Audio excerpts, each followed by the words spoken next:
আসসালামু আলাইকুম।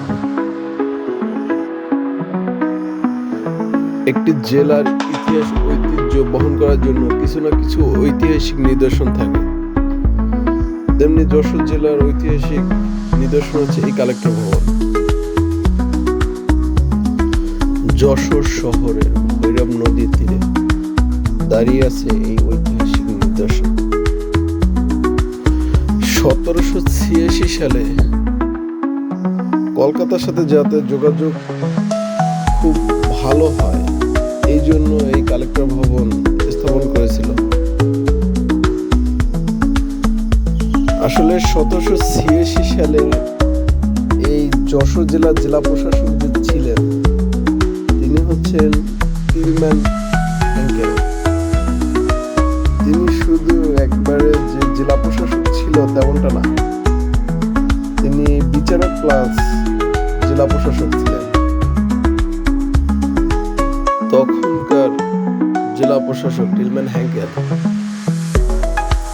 তিনি মূলত এই যশোর জেলার যত প্রশাসনিক কার্যক্রম আছে এগুলো যাতে খুব সহজে ভালোভাবে সম্পন্ন করা যায়, যাতে কলকাতা যাইতে না হয়, কলকাতা থেকে যাতায়াতের ব্যবস্থা যাতে কষ্ট না হয়, এই জন্য তিনি এই কালেক্টর ভবনটি এখানে স্থাপন করার জন্য প্রস্তাবনা দেন।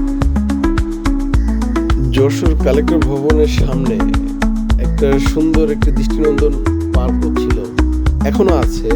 মানে আগে হচ্ছে সবার জন্য এটা উন্মুক্ত ছিল, সবাই ঢুকতে পারতো, ঘোরাফেরা করতে পারতো। এখন হচ্ছে এটা বন্ধ করে দিছে, হয়তো কোনো প্রশাসনিক কার্যক্রম ব্যাহত। তৎকালীন সময়ে এই কালেক্টর ভবনের যত কর্মকর্তা কর্মচারীরা ছিল তারা যাতায়াতের জন্য বিভিন্ন ধরনের কার, স্কুটি, বাইক, সাইকেল এগুলো ইউজ করত। ওই পুরাতন আমলের যত সব যানবাহন ছিল সবকিছুই গার্বেজ হিসেবে এখন এখানে পড়ে আছে।